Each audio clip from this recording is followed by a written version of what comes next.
রাজনৈতিক অস্থিরতা আর বিপর্যস্ত অর্থনীতির ধকলে অন্তর্বর্তী সরকারের এক বছর, সবকিছু ছাপিয়েও সফলতার গল্প।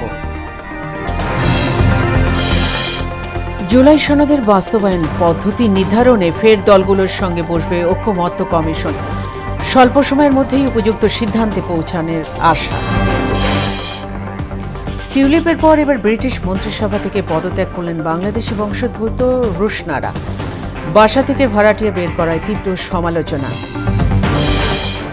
এবং বৃষ্টির অজুহাতে ফের লাগামহীন রাজধানীর নিত্য বাজার। ঊর্ধ্বমুখী সব সবজি বেড়েছে, ডিম ও ব্রয়লারের দামও। লাগামহীন চাল, মাছের বাজার।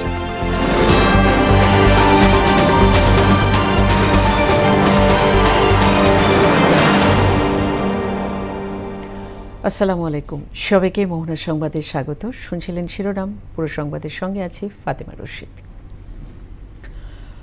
অন্তর্বর্তী সরকারের এক বছর আজ। রাজনৈতিক অস্থিরতা, বিপর্যস্ত অর্থনীতি সহ নানামুখী চাপ নিয়েই অভিভাবকহীন রাষ্ট্রের হাল ধরেছিলেন নোবেলজয়ী অর্থনীতিবিদ অধ্যাপক মোহাম্মদ ইউনূস। কিন্তু বছর শেষে অর্জন কি, সেটি বড় প্রশ্ন হয়ে দাঁড়িয়েছে। এই এক বছরে হরেক রঙের আন্দোলন আর মব জাস্টিসের চাপে বেশ ধকল পোহাতে হয়েছে ইউনূস সরকারকে। তবে এত বাধা সত্ত্বেও সরকারে রয়েছে অনেক সফলতা। অন্তর্বর্তী সরকারের বছরপূর্তিতে মনিরুল ইসলামের বিশেষ প্রতিবেদন।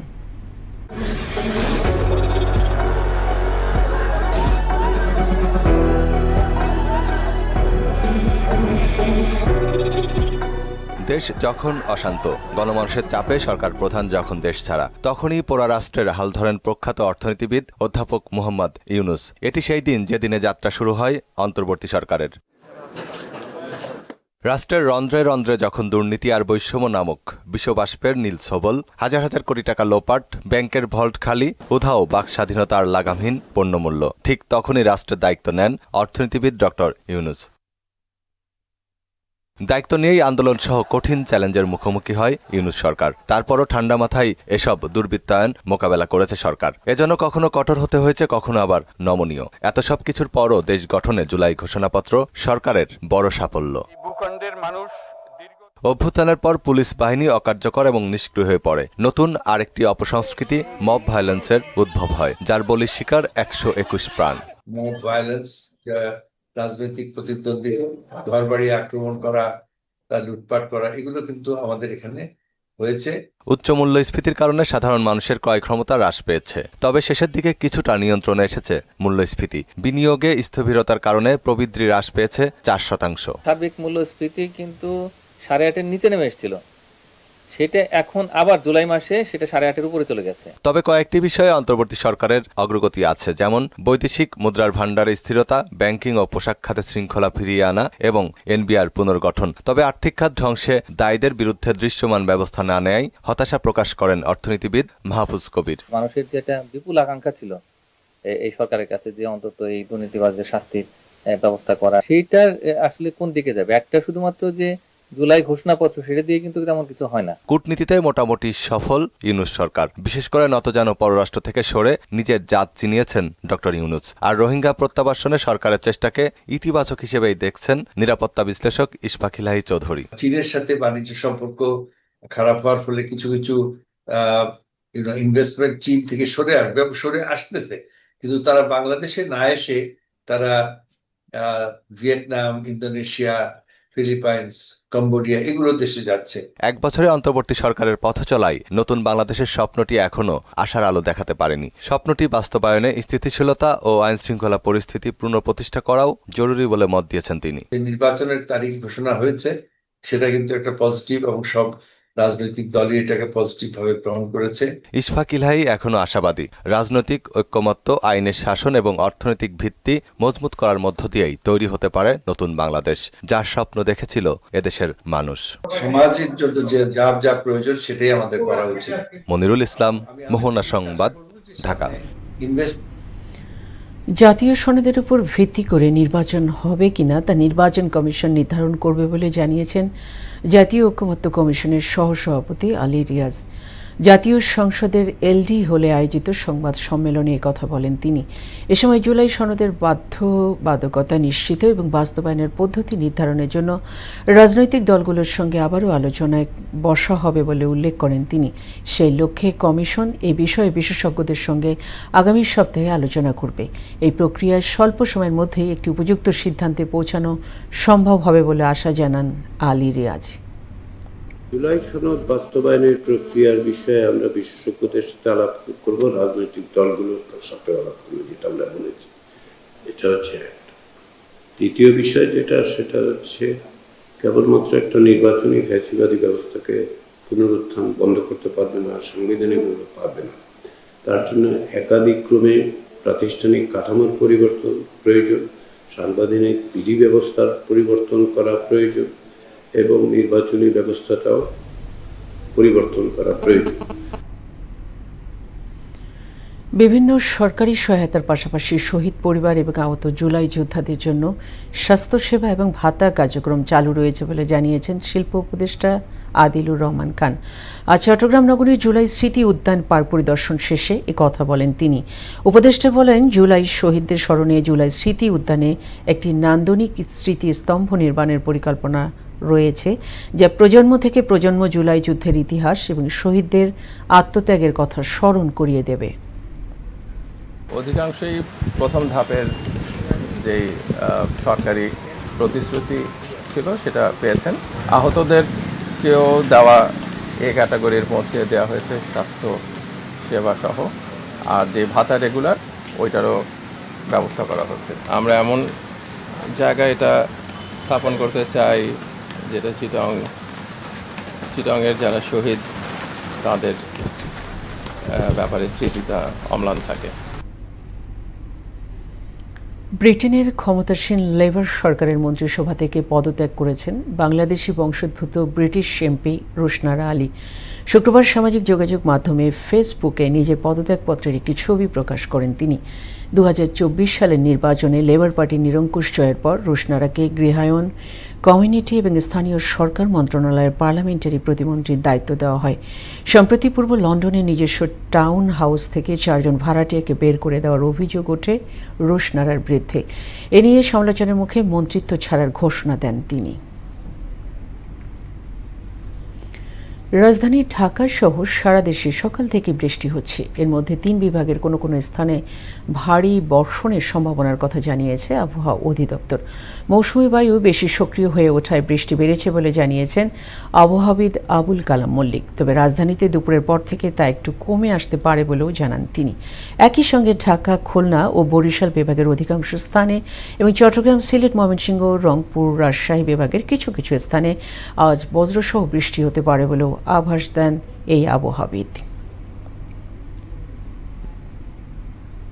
আগস্ট মাসেও গড় বৃষ্টিপাত হওয়ার কথা 420.4 মিলিমিটার এবং আমরা আশা করছি যে এবার আগস্ট মাসেও স্বাভাবিক বৃষ্টিপাত হবে এবং বর্তমানে বাংলাদেশে এবার মৌসুমী মোটামুটি সক্রিয় এবং কোথাও কোথাও বৃষ্টিপাতের তীব্রতা একটু বেশি থাকবে, কোথাও কোথাও কম থাকবে। প্রযুক্তি যত সহজ হচ্ছে ততই জটিল হচ্ছে সাইবার নিরাপত্তা। বিশ্বের সঙ্গে পাল্লা দিয়ে বাংলাদেশেও বাড়ছে সাইবার অপরাধ। হয়রানি, হ্যাকিং, ফিশিং আর ব্ল্যাকমেইলের মতো ঘটনা বেড়েছে জানিয়ে এসব অপরাধ দমনে কাজ করছে ডিএমপির গোয়েন্দা বিভাগ। তারিকুল ইসলাম খোকনের তোলা ছবিতে মনিরুল ইসলামের আরেকটি প্রতিবেদন। বাংলাদেশ টেলিভিশনের তালিকাভুক্ত সঙ্গীত শিল্পী দীপা আফ্রিদি হঠাৎ দেখতে পান তার ছবি দিয়ে খোলা হয়েছে ফেসবুক আইডি। আবার চাকরি দেওয়ার প্রলোভনে সচিবের নাম ও ছবি দেখিয়ে অর্থ হাতি নিয়েছে অপরাধীরা। দীর্ঘদিন ধরে চক্রটির সঙ্গে লড়াই করছেন তিনি। এক পর্যায়ে তাকে হারাতে হয়েছে বিটিভির কাজ। যতদিন আমি ফেসবুক ওপেন করছি ততদিনই আমার ফেসবুক হ্যাক। আমার ছবি দিয়ে তারা ফেসবুক ওপেন করছে এবং রোজার ঈদের আগে একজনকে দিয়ে শুনলেন যে একজনকে দিয়ে আমার ফেসবুকের বন্ধু সেজে আমার কাছ থেকে কিছু টাকা নিচ্ছে। এ ঘটনায় রীতিমতো ভড়কে যান দীপা। ওই বিকাশ নম্বর খতিয়ে দেখতে গিয়ে আবিষ্কার করেন এটি কোনো এক বৃদ্ধার নামে নিবন্ধন করা। কিন্তু বাস্তবে চক্রটি প্রতারণার মাধ্যমে বৃদ্ধার বায়োমেট্রিক ব্যবহার করে বিকাশ অ্যাকাউন্ট খুলেছে। শেষ পর্যন্ত দীপা আশ্রয় নেন গোয়েন্দা পুলিশের। ডিবিতে আসলে কমপ্লেন করছি, কমপ্লেন করার পর ওনারা যথেষ্ট হেল্প করছে, ওনারা সবসময় আমাকে হেল্প করছে। এমন ভুক্তভোগীর সংখ্যা দেশে নেহায়েতি কম নয়, প্রতিদিনই দীর্ঘ হচ্ছে তালিকা। সিসিএফ এর গবেষণা বলছে ভুক্তভোগীদের 52%ই নারী, আর 18 থেকে 30 বছর বয়সীরা সবচেয়ে বেশি সাইবার হামলা শিকার। এ হার প্রায় 74%। ওই গবেষণা বলছে হয়রানির 30% জানেন না কিভাবে অভিযোগ করতে হয়, 25% মনে করেন অভিযোগ করেও কোনো লাভ হবে না, আর অভিযোগ দেওয়ার হার মাত্র 45%। সমস্যা সমাধানে মিন্টু রোডে ডিবি কার্যালয়ে মূল ফটকেই বসানো হয়েছে সাইবার সিকিউরিটি এবং সাপোর্ট সেন্টার নামে একটি হেল্প ডেস্ক। আপনি একজন পুরুষ মানুষকে টাকা দিয়েছেন ফোনে কথা বলে, কিন্তু দেখা যাচ্ছে কি আমরা তার এনআইডি সংগ্রহ করে দেখতে পাচ্ছি যে তিনি একজন মহিলা। সাইবার শাখার যুগ্ম কমিশনার হারুনা রশিদ বলেন, মানুষ অনেক সময় বুঝতেই পারে না কখন কিভাবে সাইবার হামলার শিকার হচ্ছেন। লিঙ্ক পাঠাবে, পাঠানোর পর তারা বলবে যে আপনি এই সাইটে বিনিয়োগ করলে আজকে যদি আপনি 1000 টাকা বিনিয়োগ করেন আপনি কালকে 1200 টাকা পাবেন, এবং সেটা আপনি পাবেন না। একটা পর্যায়ে এমন পর্যায়ে আপনাকে নিয়ে যাবে যে টাকার পরিমাণটা বাড়তে থাকবে আর আপনি তাদের জালে আটকা পড়ছে। একটা পর্যায়ে পরে আপনি বের হতে পারবেন না। এটা আমাদের কাছে এই ধরনের অভিযোগ শতাধিক। এমন সমস্যায় পড়লে আতঙ্কিত না হওয়ার আহ্বান জানান গোয়েন্দা পুলিশের যুগ্ম কমিশনার নাসিরুল ইসলাম।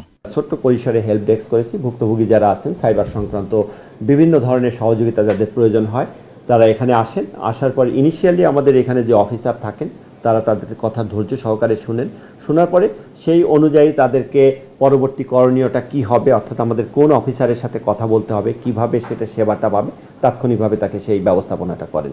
সাইবার অপরাধ প্রতিরোধে দরকার সচেতনতা, সাহস এবং আইনের সঠিক প্রয়োগ। প্রযুক্তির সুবিধা যেন আতঙ্কে পরিণত না হয় সে লক্ষ্যে গোয়েন্দা পুলিশ কাজ করছে বলেও জানান তিনি। সাইবার সংক্রান্ত যে ভুক্তভোগী আছেন যারা, তাদেরকে দ্রুত সেবা প্রদান। মনিরুল ইসলাম, মোহনার সংবাদ, ঢাকা। বৃষ্টির অজুহাতে ফের লাগামহীন হয়ে উঠেছে রাজধানীর নিত্যপণ্যের বাজার। ঊর্ধ্বমুখী পেঁয়াজ, মরিচ সহ সব সবজির দাম বেড়েছে। গরিবের আমিষ ব্রয়লার মুরগি ও ডিমের দাম, আর বরাবরের মতোই চরম অস্বস্তি মাছের বাজারেও। এদিকে চালের দামেও পাগলা ঘোড়াও থামছেই না।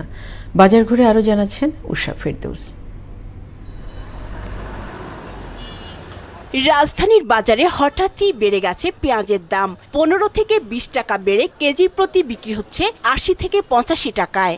আগে ছিল 50 টাকা 40 টাকা, হঠাৎ করে 75 টাকা কেজি, 80 টাকা আছে। যারা তো মনে করেন মজুত করছে এরা কইতেছে আরো দাম বাড়বো, এই জন্য এরা ব্যস্ত আছে না। গত 2-3 সপ্তাহে মৌসুমী বৃষ্টির অজুহাতে বাড়তি দামে বিক্রি হচ্ছে সব ধরনের সবজি। প্রতি কেজি কাঁচামরিচ 180 থেকে 200, করলা, কাঁকরোল, বরবটি সহ বেশিরভাগ সবজির দামই 80 থেকে 100 টাকা, আর বেগুন বিক্রি হচ্ছে 100 থেকে 130 টাকায়। মালামাল দূর থেকে ঢাকা আসতে গেলে টাকা চাঁদাবাজি করে, বিভিন্ন কারণে বাড়তি তো আছেই, এবং দিন দিন এটা বাড়তেছে। বৃষ্টি বাদলে বন্যার কারণে সবজির দাম অনেক বাড়তি। আমার কাছে মনে করেন 2 হাত 3 হাত এরকম বদল হয়ে আসে। সপ্তাহখানিকের ব্যবধানে দাম বেড়েছে মুরগি ও ডিমের। রাজধানীর খুচরা বাজারে প্রতি ডজন ডিম বিক্রি হচ্ছে 135 থেকে 140 টাকায়, আর ব্রয়লারের কেজি 170 থেকে 180 টাকা। এছাড়া সোনালী মুরগি বিক্রি হচ্ছে 300 থেকে 330 টাকায়। চারিদিকে তো বৃষ্টি, যত খামারিরা আসলে মুরগি তো পালন করে শুকনা জায়গায়। আমরা যারা নিম্নমানের মানুষ, আমাদের জন্য এটা বিপদ আর কি। একালে ডিম কিনে খামো, এটা আমাদের সামর্থ্যের বাইরে চলে যায়। এদিকে কোনোভাবেই নিয়ন্ত্রণে আসছে না নানা অজুহাতে চড়া মাছের বাজার। দাম বাড়লে তো পাবলিকের সমস্যা হইবেই, এত দাম বাড়লে। আগে 200-250 মধ্যেই হয়ে যেত, এখন একটু বেশি। চতুর্দিকে পানি, মাছ কম, মাছ অনেক কম। অন্যদিকে অকারণেই বেড়ে যাওয়া চালের বাজারও স্বল্প আয়ের মানুষের নাগালের বাইরে। সবকিছু তো বাড়ছে, কিন্তু মানুষের আয় তো আর বাড়ে নাই। আড়তদাররা জানে, আর যারা আমদানি করে এরা জানে, আর মিলাররা জানে। এমন পরিস্থিতিতে সিন্ডিকেট নিয়ন্ত্রণের দাবি ক্রেতা বিক্রেতাদের। উষা ফেরদৌস, মোহনা সংবাদ, ঢাকা। নারায়ণগঞ্জের রূপগঞ্জে বর্ষাকালে এলেই নিচু এলাকাগুলোর প্রায় লক্ষাধিক মানুষের দুর্ভোগ বেড়ে যায়। টানা বৃষ্টিতে উপজেলার অন্তত 30 থেকে 40টি স্থানে জলাবদ্ধতা সৃষ্টি হয়ে স্থবির হয়ে পড়ে জনজীবন। জলাবদ্ধতা নিরসনে খাল খনন এবং ড্রেন নির্মাণের উদ্যোগ নেওয়ার কথা জানান উপজেলা নির্বাহী কর্মকর্তা। সাত্তার আলী সোহেলের প্রতিবেদন, জানাচ্ছেন সিফাত রহমান জেসি। এবারের বর্ষায় নারায়ণগঞ্জের রূপগঞ্জের তারাবো, ভুলতা, কাঞ্চন, গোলাকান্দাইল, মুরাপাড়া সহ প্রায় 40টি এলাকায় সৃষ্টি হয়েছে জলাবদ্ধতা। অবস্থা এমন যে কোথাও কোমর সমান পানিতে ডুবে আছে দীর্ঘদিন ধরে। এছাড়া ঘরের ভিতর হাঁটু সমান পানি নিয়ে বসবাস করছেন অনেকেই। এর মধ্যে জমে থাকা পানিতে জন্ম নিচ্ছে মশামাছি, তাতে বাড়ছে ডায়রিয়া, চর্মরোগ, ডেঙ্গু সহ নানা পানিবাহিত রোগ। বিভিন্ন স্থানে ড্রেনেজ ব্যবস্থার অব্যবস্থাপনা, অচল সেচ প্রকল্প আর অপরিকল্পিত নগরায়নের কারণে সৃষ্টি হচ্ছে জলাবদ্ধতা, যা নিয়ে এলাকাবাসীর রয়েছে বিস্তর অভিযোগ। পানির লেগে তো আমরা দোকানদারি করতে পারতেছি না, এখন পানি তো ভরা, এখন আমাদের কোনো ব্যবস্থা করো। আমরা পৌরসভার ট্যাক্স দেই, সবকিছু দেই, ঘরেও এখন পানি, বাথরুম করতে পারতেছি না। প্রতি বছর আমরা আশ্বাস দেয় যে কাজ হইব, খাল খনন হইব পুরসভার তেনে, কিন্তু আমগো কাজের বেলায় দেখা গেছে কিছুই হয় নাই। আমগো ময়লা পানি উঠতেছে, পাওটাও গা হয়ে গেছে গা। খাটের রুটি আমরা খাইতেছি, ময়লা পানি গন্ধ করে, এই পানি দিয়ে ডেক পাতিলে দুই। মসজিদে যাইতে তো অনেক কষ্ট, মানুষ আইতে যাইতে পারে না। সুইচ গেটে পানি নিষ্কাশন না করলে আমরা এখন এখানে বসবাস করার মতো উপযুক্ত থাকবে না। 8টি খাল পুনরুদ্ধার করা সহ কয়েকটি খাল পুনঃখনন করা হয়েছে। সমন্বিত উদ্যোগে মাস্টার প্ল্যান করে টেকসই পানি নিষ্কাশন ব্যবস্থা প্রয়োজন, তাই খাল খনন ও ড্রেন নির্মাণেরও উদ্যোগ নেওয়া হয়েছে বলে জানালেন এই কর্মকর্তা। রূপগঞ্জ উপজেলাতে আমাদের আসলে সমন্বিত একটি প্ল্যানিং সিস্টেম দরকার ছিল, যেটি আসলে হয়নি। না হওয়ার কারণে অপরিকল্পিতভাবে ফ্যাক্টরি, মানুষের বাসা বাড়ি, ব্যবসা প্রতিষ্ঠান এগুলো গড়ে উঠেছে। এগুলোরই খেসারত মানুষজন এখন দিচ্ছে, বাট এটা অবশ্যই আমরা এবং মন্ত্রণালয়ের চিঠির মাধ্যমে একটা বড় পরিকল্পনার মাধ্যমে মূলত এই সংকট সমাধান করতে হবে। কষ্ট লাঘবে দ্রুত জলাবদ্ধতা নিরসনে কর্তৃপক্ষ ব্যবস্থা নেবে, এমনটাই দাবি এলাকাবাসীর। সিফাত রহমান, জেসি, মোহনা সংবাদ। দেশের বাইরের খবর। প্রধানমন্ত্রী বেঞ্জামিন নেতানিয়াহুর গাজা সিটি দখলের প্রস্তাব অনুমোদন করেছে ইসরায়েলের মন্ত্রিসভা। এদিকে গাজা জুড়ে ইসরায়েলি হামলায় গত 24 ঘন্টা নিহত হয়েছে আরও 32 ফিলিস্তিনি। এছাড়া অনাহারে মৃত্যু হয়েছে 2 শিশুর। বিশ্ব স্বাস্থ্য সংস্থা সতর্ক করে বলছে, গাজায় 5 বছরের নিচে 12,000 শিশু তীব্র অপুষ্টিতে ভুগছে। অন্যদিকে লেবাননে ইসরায়েলি হামলায় 6 জন নিহত এবং 10 জন আহত হয়েছে। বিস্তারিত কাজী শাহরিনের ডেস্ক রিপোর্টে। ফিলিস্তিনের অবরুদ্ধ গাজা ভূখণ্ডের গাজা সিটি দখলের নতুন প্রস্তাব অনুমোদন করেছে ইসরায়েলের মন্ত্রিসভা। শুক্রবার ভোরে নেতানিয়াহুর কার্যালয় এক বিবৃতিতে দখল পরিকল্পনা ঘোষণা করে বলেছে, ইসরায়েলি সামরিক বাহিনী গাজা শহরের নিয়ন্ত্রণ নেয়ার প্রস্তুতি নেবে এবং যুদ্ধক্ষেত্রের বাইরে বেসামরিক জনগণকে মানবিক সহায়তা দেবে। ইসরায়েলি এক কর্মকর্তার বরাতে এক্সিওস নিউজ জানিয়েছে, আগামী 7 অক্টোবরের মধ্যে গাজা সিটি থেকে সব ফিলিস্তিনিকে আশ্রয়কেন্দ্র সহ বিভিন্ন স্থানে সরিয়ে নেয়ার পরিকল্পনা করেছে ইসরায়েল। এদিকে অব্যাহত রয়েছে গাজায় ইসরায়েলি বর্বরতা। লাগাতার হামলায় একদিনে আরও 32 ফিলিস্তিনি নিহত হয়েছে। এছাড়া বৃহস্পতিবার অনাহারে মারা গেছে 2 শিশু। 22 মাসের এ তাণ্ডবে প্রাণহানি ছাড়িয়েছে 61,200, আর অনাহারেও মারা গেছে প্রায় 200 জন। বিশ্ব স্বাস্থ্য সংস্থা বলছে, গাজায় 5 বছরের নিচে 12,000 শিশু তীব্র অপুষ্টিতে ভুগছে। অন্যদিকে যুদ্ধবিরতি চুক্তি ভঙ্গ করে লেবাননে 3টি বিমান হামলা চালিয়েছে ইসরায়েল। এতে পূর্বাঞ্চলে কমপক্ষে 6 জন নিহত ও 10 জন আহত হয়েছে। ইসরায়েল এ হামলাগুলোর দায় স্বীকার না করলেও তাদের সেনাবাহিনী জানিয়েছে, তারা হিজবুল্লাহর অবকাঠামোর লক্ষ্য করে আক্রমণ চালিয়েছে। কাজী শাহরিন, মোহনা সংবাদ। খেলার খবর। ফুটবল। এফসি অনূর্ধ্ব-20 নারী এশিয়ান কাপ বাছাইয়ে আজ নিজেদের দ্বিতীয় ম্যাচে তিমুর লেস্তের বিপক্ষে মাঠে নামছে বাংলাদেশ। লাওসে বাংলাদেশ সময় বিকেল 3টায় শুরু হবে খেলা। বাছাই পর্বের প্রথম ম্যাচে স্বাগতিক লাওসকে হারায় আফিদা খন্দকাররা। সে একই ধারাকে অব্যাহত রাখতে চায়। তিমুর লেস্তেকে পরাস্ত করতে পারলে এশিয়ান কাপের মূল পর্বে যাওয়ার পথে আরও এক ধাপ এগিয়ে যেতে পারবে পিটার বাটলারের শিশুরা। অন্যদিকে নিজেদের প্রথম ম্যাচে দক্ষিণ কোরিয়ার কাছে 9-0 গোলের বিশাল ব্যবধান হেরে পিছিয়ে রয়েছে তিমুর লেস্তে। এবারে হেরে গেলে মূল পর্বে যাওয়া আশা ফিকে হয়ে যাবে তাদের। শেষ করব মোহনার সংবাদ, যাবার আগে শিরোনামগুলো আরও একবার।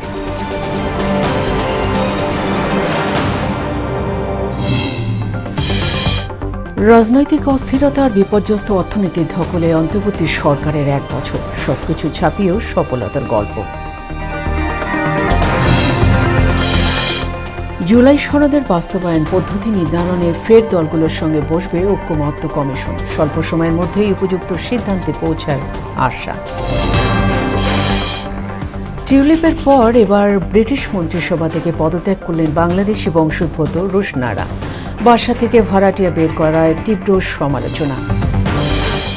এবং বৃষ্টির অজুহাতে ফের লাগামহীন রাজধানীর নিত্য বাজার। ঊর্ধ্বমুখী সব সবজি বেড়েছে, ডিম, ব্রয়লারের দামও লাগামহীন, চাল, মাছের বাজার।